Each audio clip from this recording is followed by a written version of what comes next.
This aircraft is a Hawker Hurricane. It's a Mark 12 Hurricane. This particular example was built in 1942 by the Canadian car foundry.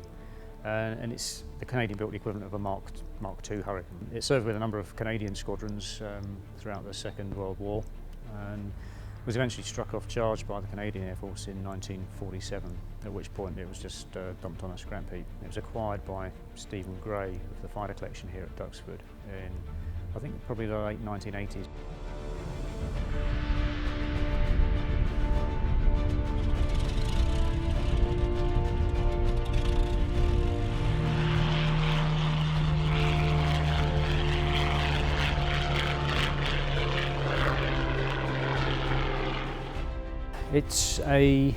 This is actually a 12-gun Hurricane, so it's got 12 machine guns in the wings, rather than cannons or bombs or anything like that.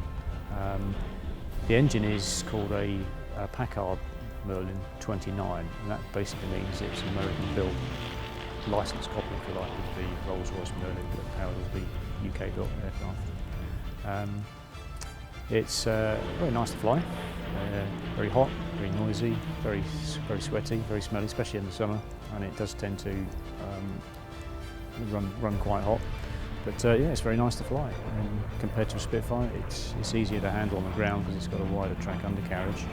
But it's not as sort of sleek as the design of the Spitfire. It's a 1930s biplane effectively, but with only one wing, whereas the Spitfire was revolutionary in its design and manufacture at the time.